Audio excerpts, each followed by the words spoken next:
Hi guys, welcome back to another video on the channel.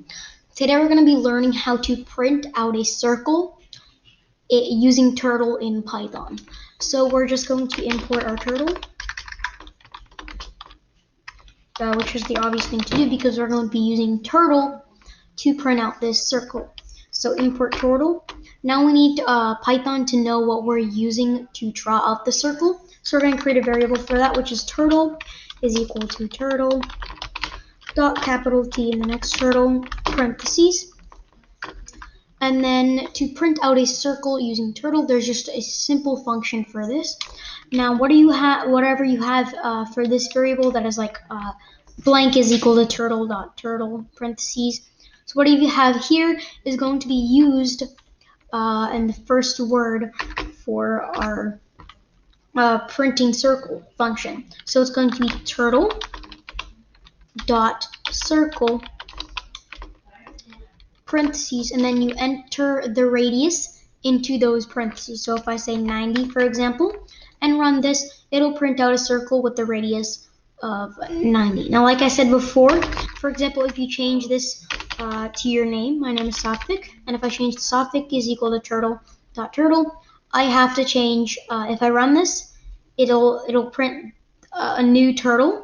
So I have to say Satvik over here too, and run this, and it won't print a new arrow over here. So I'm just going to change this to Turtle back again.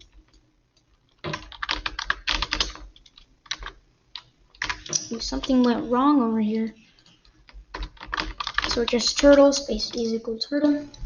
So now we have this circle, but I want to create where it's the input and the user inputs the radius, so then it can Turtle can make a circle for it. So the variable is going to be called r is equal to input parentheses quotations enter the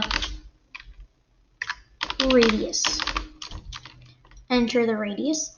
So now once we run this, it is going to print enter the radius. Now I'm going to go down here. Let me just widen this out. It's going to say enter the radius, and I'm going to put something like 90 and then click enter, and then it doesn't take our thing into account because we don't have r into this. So we're going to add r here, and whatever number they put into the input, it's going to make a circle with that radius because I have r in the parentheses. So just in case they don't put numbers, I'm just going to say int over there so that they know what the user knows what the error is. So yeah, let's try this out. Turtle.circle is equal to r.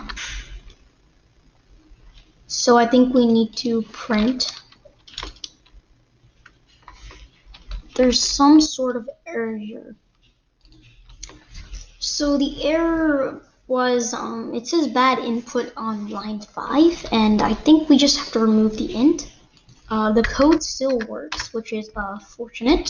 So we're just going to remove the int, and let's see if this works. So we're going to run it. It's going to say enter the radius. There's no error, fortunately, so we're just going to say 90. And it's going to print out a circle with a radius of 90. But if I go down like this, and then run it and say there's a radius of 90, it's going to get bigger because we just lowered this thing using this bar over here. So yeah, let's try a different number. Let's try a bigger number, like that number. As you can see, it's getting wider and wider, and after a very, very long time, it is going to go over here, and then it's going to come back to this line over here. But it went off the screen because it's very small, and it's obviously going to take a long time for it to come back. So let me just rerun this, and yeah, the screen froze. We can't stop running it because we put too big of a number. So yeah, this is what happens when you put too big of a number in the input. This happened before to me, and yeah, that's kind of unfortunate. But we might be able to see the line come back because this is such a big number. The radius is so big that the circle will be super big, and that's why you only see this line that is going toward this way. So yeah, I'm gonna end the video here. I hope you guys enjoyed, and I'll see you guys next time.